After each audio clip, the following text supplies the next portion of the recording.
टुनकपुर नाम के गांव में एक सोनी चिड़िया जलेबी बनाती थी। उसकी जलेबी पूरे गांव में फेमस थी। उसकी जलेबी खाने दूर दूर से पक्षी आते थे और उसके बगल में ही एक कौवे की दुकान भी थी, मगर वो अपनी सभी चीजें मिलावटी सामान से बनाता था, इसलिए बहुत कम लोग उसकी दुकान से जलेबी खरीदते थे। एक दिन कौवा अपनी दुकान पर बैठा था और सोनी चिड़िया की दुकान को देखकर बोला, अरे पता नहीं ये सोनी चिड़िया अपनी जलेबी में क्या मिलाती है। सारे के सारे ग्राहक उसकी ही दुकान पर जाते हैं और इसकी वजह से मेरी दुकान पर कोई ग्राहक नहीं आता। इसका कुछ न कुछ जुगाड़ करना पड़ेगा मुझे। और अगले दिन वो कौवा सोनी चिड़िया की दुकान पर चुपके से जाकर उसके सामान में मिलावट कर देता है और वहां से चला जाता है। अब अगले दिन जब सोनी चिड़िया दुकान पर आती है और जलेबी का सामान तैयार करके जलेबी बनाने लगती है, अब सभी जलेबी खाने लगती है। ये देख कौवा बोलता है, खाओ जलेबी, सभी लोग आज पता लगेगी तुम्हें और आज के बाद तुम कभी इसकी जलेबी नहीं खाओगे। उधर एक उल्लू जलेबी खाने के बाद बोला, अरे वाह सोनी चिड़िया, आज तो बहुत ही गजब की जलेबी बनाई है तुमने।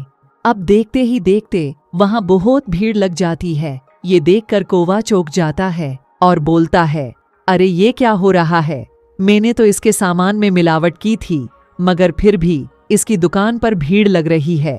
अब कौवा एक तोते को बुलाता है और पूछता है, अरे भाई इतनी भीड़ कैसे लग रही है। तब तोता बोलता है, अरे कौवे भैया, आज सोनी चिड़िया ने बहुत ही बढ़िया जलेबी बनाई है, ये इतनी भीड़ जलेबी खरीदने में लगी हुई है। अब कौवा परेशान हो जाता है। वो बोलता है, और यार ऐसा कैसा हो सकता है, कुछ ना कुछ तो बात है, वरना खराब सामान से बढ़िया जलेबी कैसे बन सकती है। अब कौवा सोनी चिड़िया के पीछे पीछे उसके घर जाता है और खिड़की के पास जाकर खड़ा हो जाता है। उधर सोनी चिड़िया अपनी माँ से कहती है, माँ आज मैंने बहुत बढ़िया जलेबी बनाई थी, वो जो तुमने मुझे जादुई मसाला दिया था वो बहुत ही अच्छे से काम कर रहा है। अब ये सारी बातें कौवा भी सुन रहा था। वो बोला, अच्छा तो ये सोनी चिड़िया जलेबी में जादुई मसाला डालती है, इसलिए इसकी जलेबी बढ़िया बनती है। अब मुझे भी किसी तरह ये जादुई मसाला हासिल करना होगा।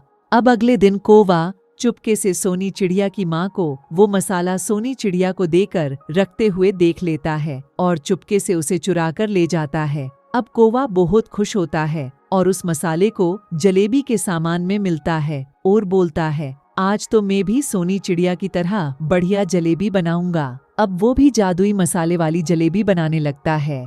अब कुछ पक्षी और जानवर वहां जलेबी खाने कौवे के पास आते हैं और उसकी जलेबी खाने के बाद अचानक ही बेहोश हो जाते हैं।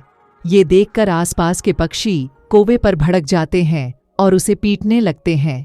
तब तोता बोलता है, अरे कौवे, तू तो सभी को मारना चाहता है, आज के बाद तेरी दुकान नहीं खुलनी चाहिए, वरना हमसे बुरा कोई नहीं होगा। अब सोनी चिड़िया कौवे के पास आती है और कहती है, अरे कौवे भैया, तुम क्या सोच रहे थे कि मेरी जलेबी खराब करके तुम मेरी दुकान बंद करा दोगे। तुम क्या सोच रहे थे मैं जादुई मसाले डालती हूँ। अरे ये सब तो मैंने तुम्हें सबक सीखने के लिए किया था, क्योंकि मैंने तुम्हें मेरी दुकान में जाते हुए देख लिया था। अब कौवा बहुत शर्मिंदा होता है और उस गांव से चला जाता है।